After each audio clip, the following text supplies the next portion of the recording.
my second video of the day today, and I'm just waiting to get across this bleeding road. So yeah, I'm in Sahw. I was actually on my way to the large cemetery, the Royton and Sahw cemetery. You know the one I'm talking about? And then I happened to realise that we've got this church here. I don't know what the church is called. We'll find out. So I thought it'd be lovely. I think this must be where Vicar lives, the priest. Vicar. Doesn't look like a vicar's house. They usually have like loads of crosses and stuff in winter, but they haven't. Anyway, it's getting a bit chilly. But as you can see, we've got quite a few graves in here, and I thought, let's go in, have a quick look round. I think it's actually starting to rain, and I've got a sundress on. There is a grave there that I've just spotted, which is phenomenal. Can you see it? Right there. That big one. So I reckon we're going to be able to find some very important people in here. When I say that, I always feel bad when I say that. Everybody's important, you know. I mean, people who we can link to the past, i.e. we've got a building that we can look at that you know, that they built or they work from or employed. Look at the Queen Anne in there. Look at that stone. It says Queen Anne in the stone on the front. It's lovely, that pub. Anyway, we're going in. This is the Lynch Gate. It's Commonwealth war graves in here as well, which means that it's Holy Trinity Parish Church in Sahw. You've probably all been screaming that at me for the last few minutes. Let's have a look at this Lynch Gate before we go any further. There's no dates on this. It's got a beautiful wood structure underneath the stone. I can't see any dates. Usually you can, oh bloody hell, I'm pointing down. Usually you can see dates or something, but there's no here. Anyway, that doesn't matter. We're going to get up here and have a look at this first grave. So,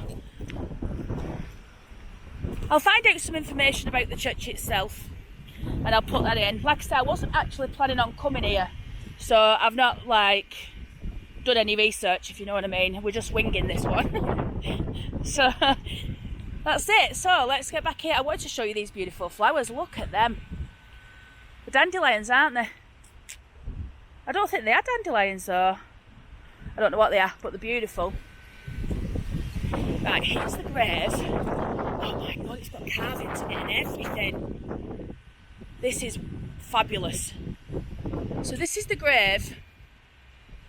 And it's got a woman at the top. She's holding an anchor. It says, hope of a sure resurrection. Now, because my camera doesn't adjust for light, unfortunately, you might not be able to see the face, but it's beautiful. And she's got a star on her head.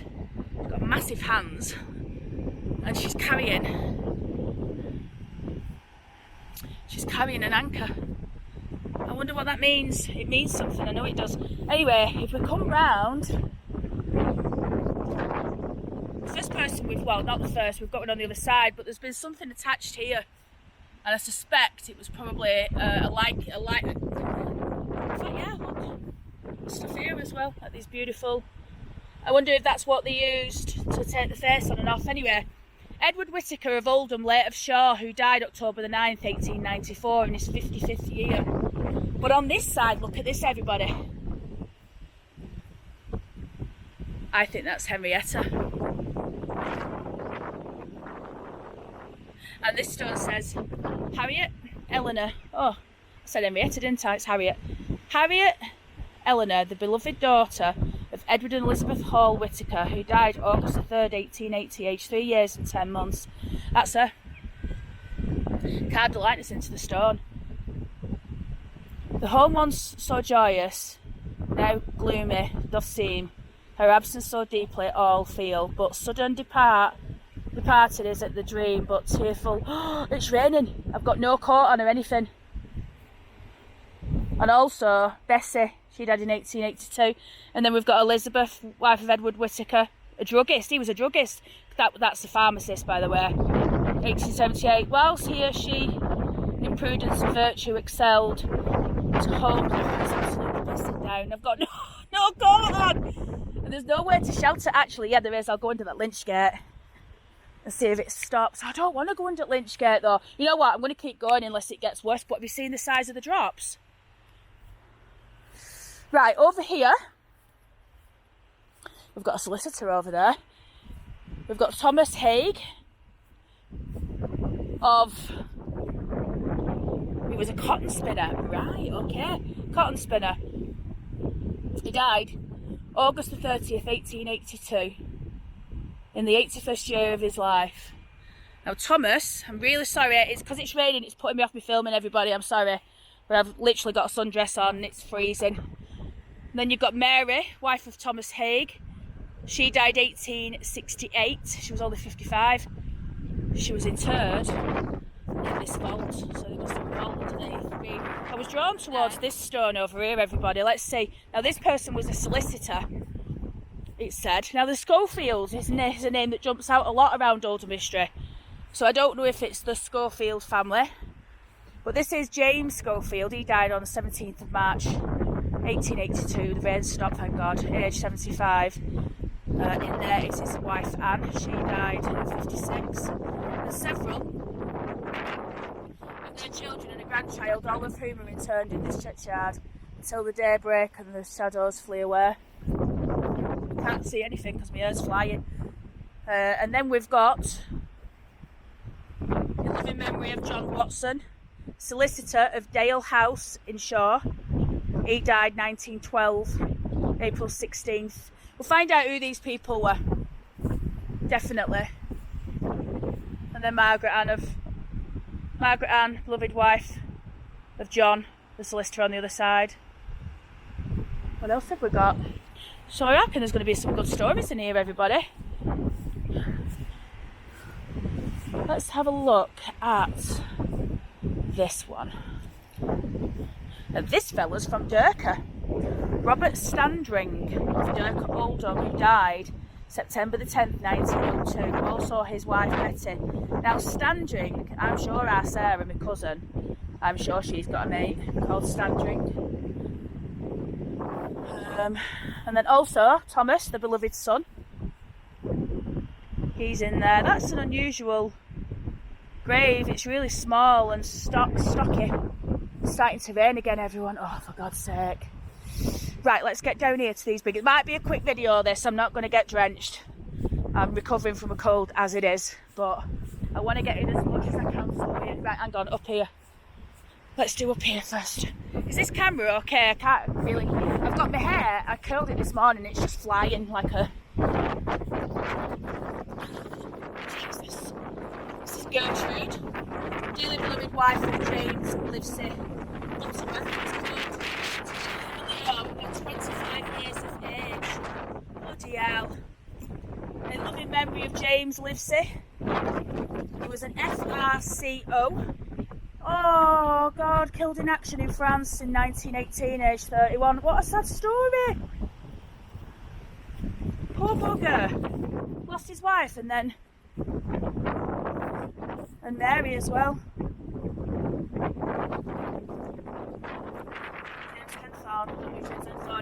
We've got one here, right, it's really starting to throw down, but let's just do these. So we've got William Brooke, MAMD, died 1914. Also his wife Emily. Honour a physician with the honour due to him for the uses which may have, so he was a doctor. Shit, he's put one down! Everyone. I'm sorry, I will come back and I will complete this video. Can you believe it? It's just stopped again, the rain. But I'm right on the other side of the bloody graveyard now, to where I wanted to be.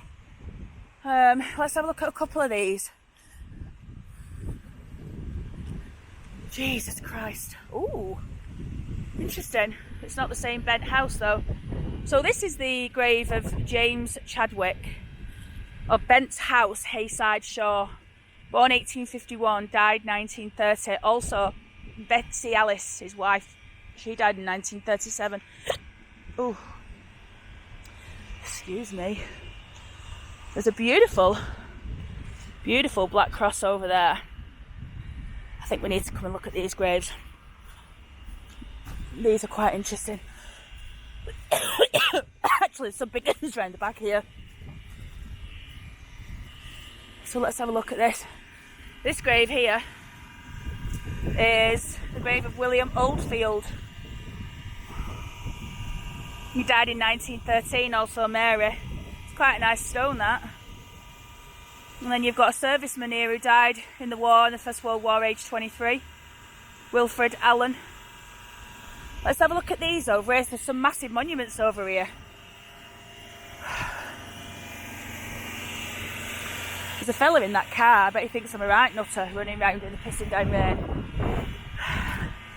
So this is the tomb of Caroline Law Ashton of Shaw. She died 1870, aged 52. And we've also got some massive, wow, massive one here. Let's only have a look at the other side of this though first. Mary Stott of Shaw, who departed his life in 1869. No mention of a fella. And then here, we've got one of the largest gravestones I've ever seen. It is massive. And this is James William, the youngest son of just Joseph and Elizabeth Milne of Dean House, Thornham. He died 29th of December 1880, aged 5 years. Also the above Joseph Milne. He died in 1898. He was 36. And then Joseph, hang on. Also Joseph Milne of Burnedge House, eldest son of the above. Beloved husband of Flora Mary Milne. Poor bugger. And then you've got Joseph and then you've got John Norman. Also of Elizabeth Milne,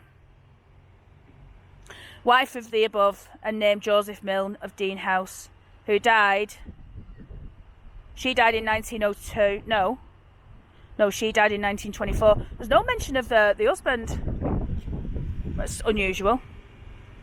There was space for him. Look, there was definitely space for him. And there's more space over there, which they've not used, but they own. Don't know. And it was, if you can see that, J. Mitchell Engineering. And there's a massive, massive, massive one here, look. Look at it, built out of blocks of, I've never seen that before. It's literally built out of blocks. Who could this be? Can't actually read it. Too short. Oh no, it's open.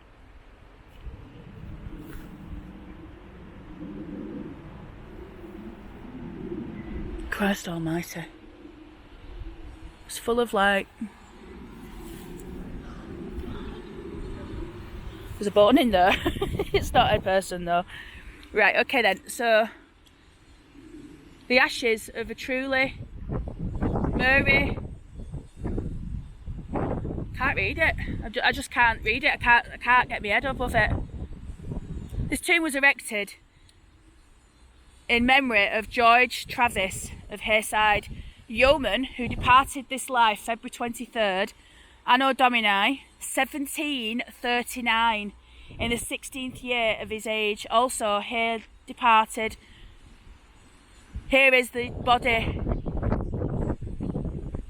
of his wife, and his wife who died. Interesting. So these are really old, these ones, aren't they? I am going to go in a minute, people, because this rain's ridiculous.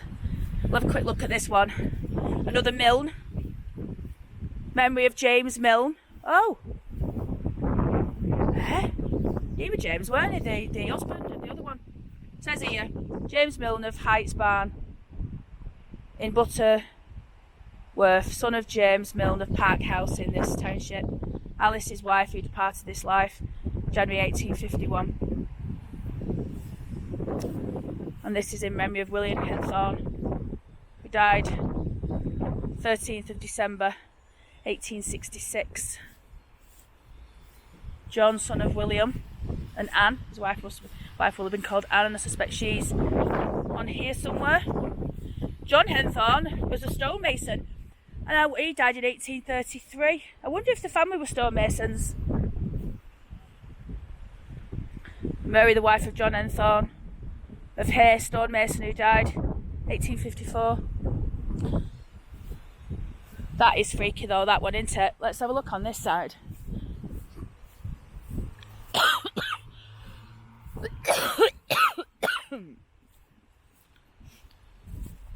Oh God. What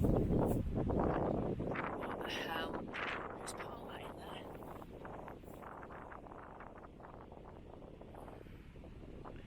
It's just, maybe, I don't know.